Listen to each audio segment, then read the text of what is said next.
What if I told you students could change the world?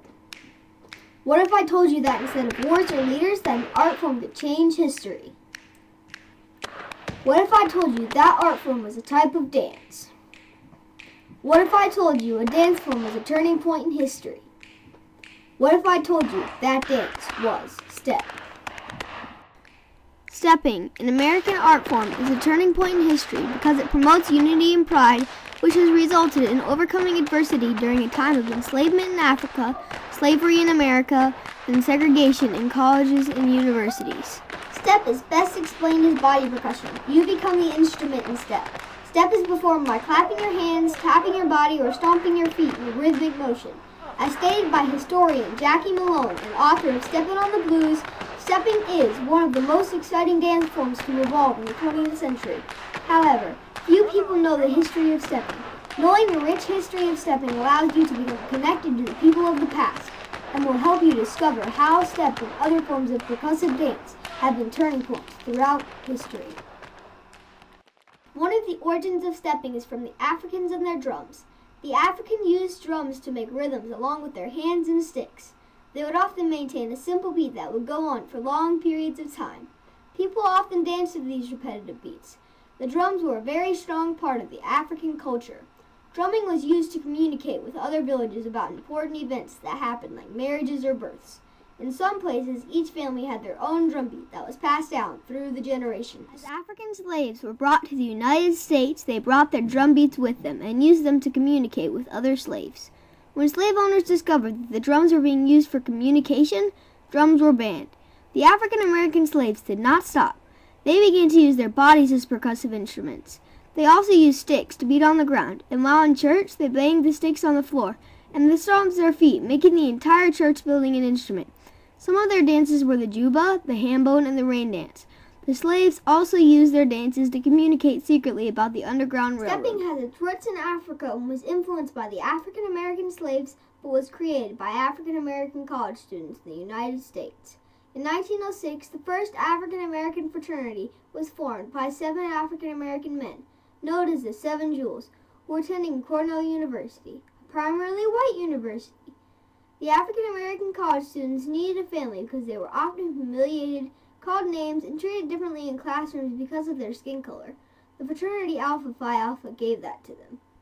A year later, the Beta chapter of Alpha Phi Alpha became the first black fraternity on an African American campus at Howard University.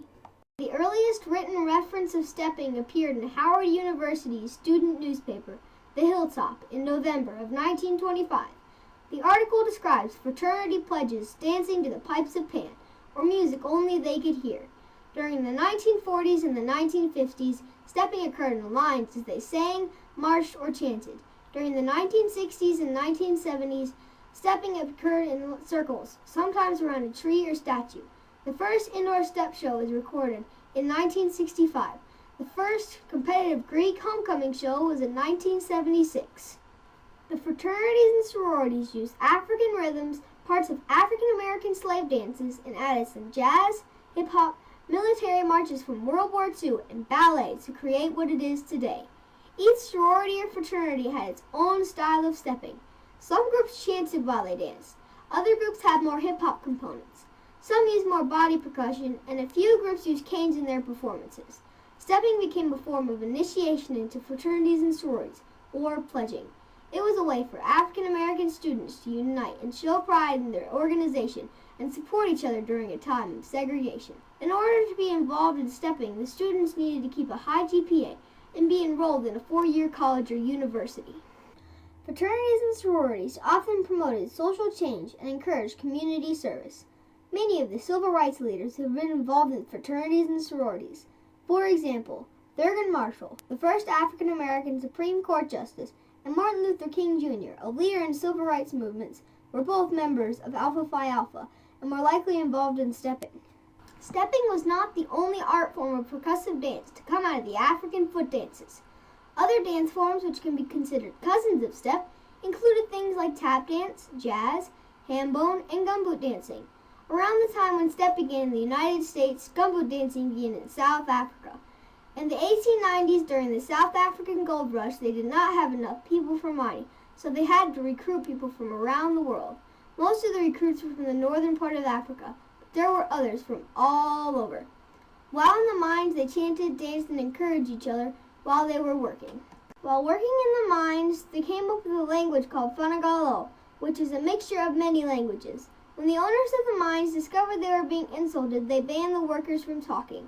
The miners were treated very poorly, often being kicked or hit or yelled at. Sometimes the mines would fill with water and the workers would have to stand in it up to their knees.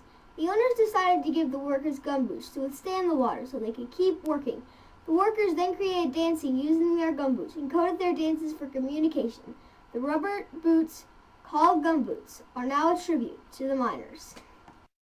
Step is a growing art that is expanding to other races and ages and breaking down cultural barriers. It has now grown to Hispanic, Caucasian, and Asian fraternities and sororities, such as Lambda Sigma Upsilon, the first Latino step group.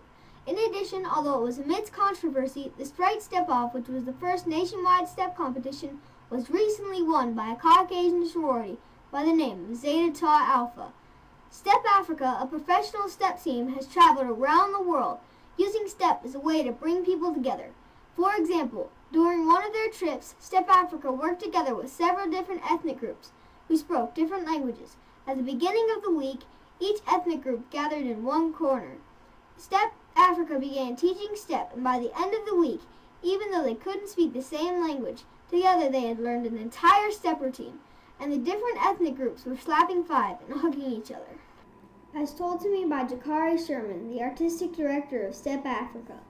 Because we all have hands and feet, and we can all slap our hands and clap our hands and stomp our feet, slap our bodies, that we can use stepping as a way to bring people together. In some places, stepping is used as a positive activity to promote nonviolence. A step team called HYPE, Helping Yourself with Pride Through Education from Greenville, North Carolina, was started by Willie Joyner for students who were getting into fights as a way for them to let out their anger.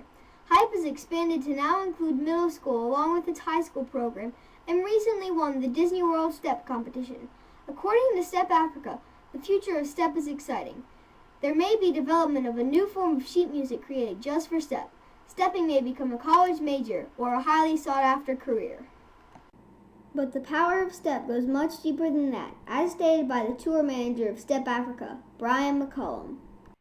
We teach step in DC public schools, and one time I had a school that every hour I had a different class, and one of the classes that I had was a special needs class. This was my favorite class of the entire summer. They loved the step, so I taught them a routine, and all of a sudden, there was this one boy in the class who did not talk the entire school year. Now, this is the summer. So, from the beginning of the school year to the end, he didn't say a word. He was like, I'm sitting here and done, look! And, to the point that the teacher was like, oh my God, I thought he was deaf. They thought he could not talk. But so when we were in the class, he was like, look! Yeah! I was like, oh my God. And so that ended up being it helped me out. I was like, oh my God, this is really affecting people. It's affecting me.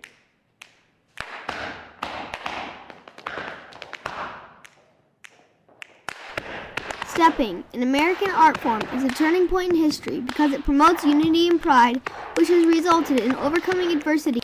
Step is empowering, uniting, and connecting people of all different ages and races. Stepping has its roots in African tribes, was continued throughout slavery and in the United States, and developed at colleges and universities.